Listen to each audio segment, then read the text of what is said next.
Bueno, buenas noches. Habíamos hablado de hacer tres presentaciones, pero dada la gran extensión que tendría la última, hemos preferido desdoblar esta en dos. Así que restará una más. La última, la siguiente, sí va a ser sobre estrategias empresariales. Lo que vamos a hacer en esta presentación es presentar las características de los mercados, pero viendo cada una de las cuatro estructuras de mercado que nos interesan en particular. Lo que hicimos en la segunda presentación fue mostrarlas en forma transversal.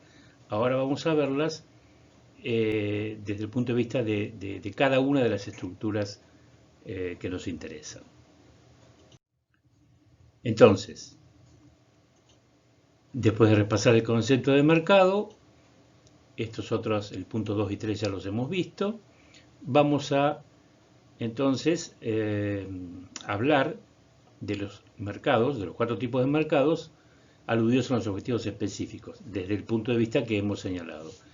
Estos mercados son la competencia perfecta, la competencia monopolística, el oligopolio y el monopolio. Mientras que los últimos dos puntos van a quedar para la siguiente presentación. El concepto de mercado, vamos a recordarlo, era el conjunto de operaciones de cambio entre sujetos económicos y en torno a un bien o servicio que se realizan en forma regular y que posibilitan la determinación de un precio, que es el que permite las transacciones, para ese bien o servicio en un momento y lugar determinados.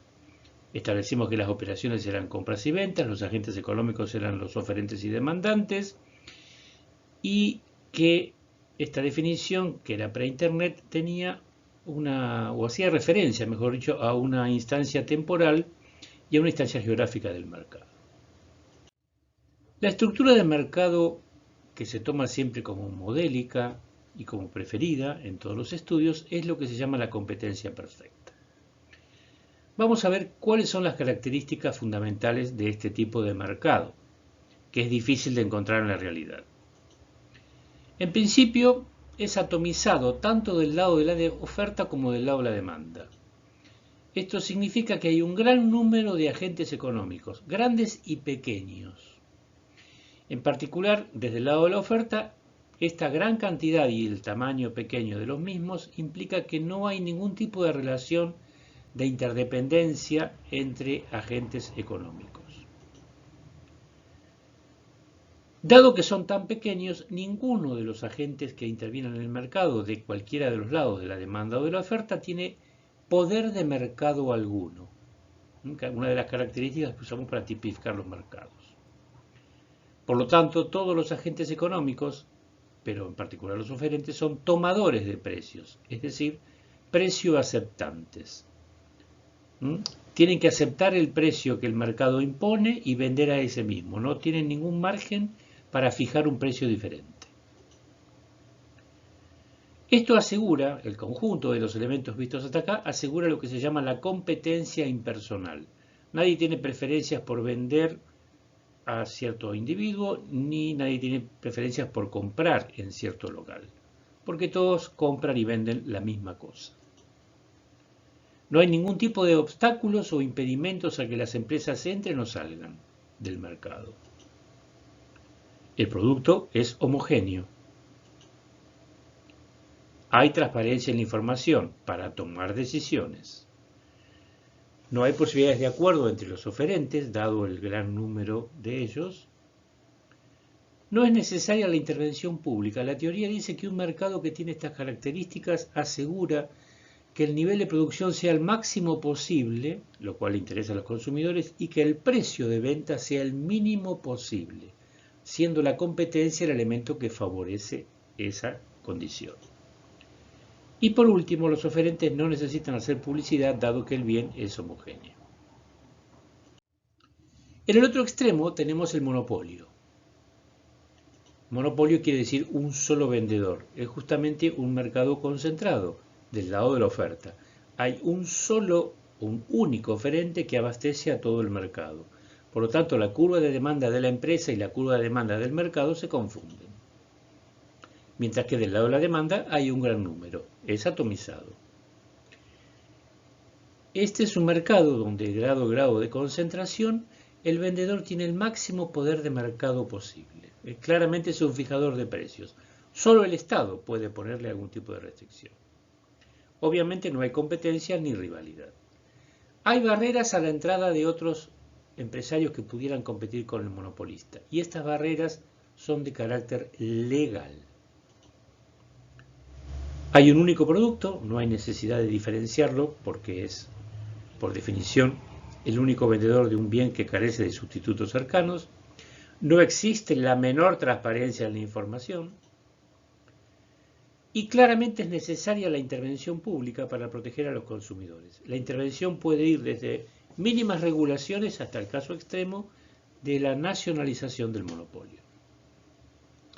No hace falta que se haga publicidad porque es un único vendedor, pero suelen hacerla en la vida real una publicidad recordatoria de su existencia, a la que denominamos de carácter institucional. Hay varios orígenes posibles para el monopolio.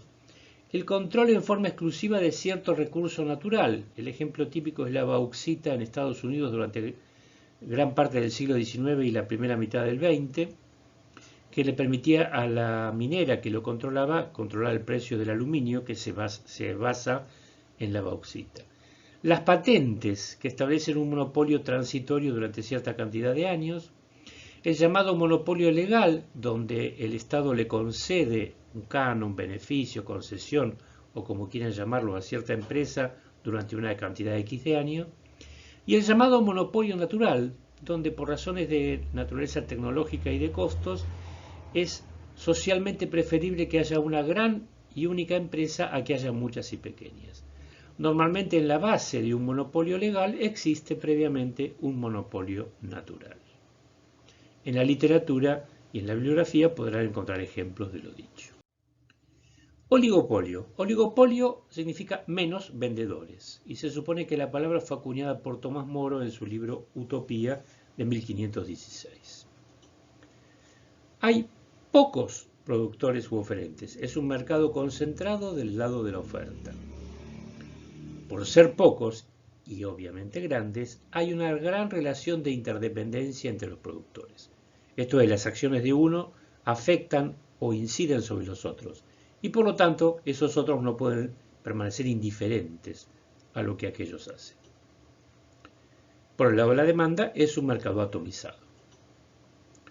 Hay un importante poder de mercado que dependerá del tipo de bien o servicio, del producto, del tamaño de los oligopolistas y de la cantidad, etc. Por lo tanto, son fijadores de precios. Otra vez, la única limitación importante que pueden encontrar, además de la rivalidad, de la que hablaremos después, es el Estado. ¿Por qué se dice que no hay competencia? Bueno, porque la rivalidad es una cuestión diferente. Cuando hay competencia, la competencia es impersonal y uno se despreocupa y una gente se despreocupa de las acciones del otro. Cuando hay rivalidad, uno está atento a lo que el rival hace, necesariamente atento, no puede dejar pasar una. Hay barreras a la entrada de nuevas empresas, pero esas barreras no son legales como en el monopolio, sino que son económicas. Si yo tengo una terminal automotriz ya instalada, ya tengo mi cadena de proveedores, mi cadena de concesionarias a las cuales surto, la red financiera armada, contactos políticos, etcétera, que una empresa nueva que se quiere instalar no tiene. Por lo tanto, ahí tiene un problemita de costos muy importante la empresa que quisiera ingresar. Estas barreras no son, digamos, fijadas por la maldad de las empresas ya instaladas, sino que se suscitan por el simple, por la simple evolución de las empresas. Hay otra barrera económica que suele citarse en la literatura, que es la posibilidad de guerra de precios, de la que hablaremos en la cuarta parte. El producto puede ser homogéneo para materias primas o insumos difundidos o diferenciados, normalmente el caso de los bienes finales. Por supuesto que no hay ningún tipo de transparencia en la información, sobre todo cuando se establecen acuerdos entre empresas. Hay grandes posibilidades de que haya acuerdos o colusiones entre las empresas. Recuerden lo que decía Adam Smith en 1776. Siempre que un grupo de comerciantes se reúnen a espaldas del público, lo hacen para conspirar contra sus intereses. Y esto es claramente aplicable a este tipo de mercado que no estaba en la mente de Smith. Por supuesto, es necesaria la intervención pública básicamente para evitar, impedir o, morigerar ese tipo de acuerdos colusivos. Y claramente es necesario hacer publicidad cuando el producto es diferenciado, para instalar la marca en la mente o el imaginario de los posibles consumidores. Vamos al último tipo de mercado, el que se teorizó, como dijimos en la presentación anterior, recién en 1933, y al que su autor, su creador, Edwin Chamberlain, llamó competencia monopolística. No es ni atomizado ni concentrado. No hay tan pocos productores como en el oligopolio o el monopolio, pero tampoco hay tantos como en la competencia perfecta. Podría existir interdependencia, pero solo entre un número limitado de agentes económicos, porque es un número mucho más elevado que el del oligopolio. Sigue siendo atomizado por el lado de la demanda. Los vendedores tienen cierto poder de mercado, pero este poder de mercado es, por supuesto, inferior al del oligopolista. Por ello pueden fijar el precio dentro de ciertos límites. Otra vez, no hay competencia, sino más bien rivalidad entre productores. No existen en teoría barreras a la entrada o salida de empresas. En este caso, y dado el nombre que le asignó Chamberlain al mercado, fíjense ustedes, parece un oxímoron, pero no lo es. Cada competidor es monopolista de su propio bien o servicio, lo cual implica que el bien es necesariamente diferenciado.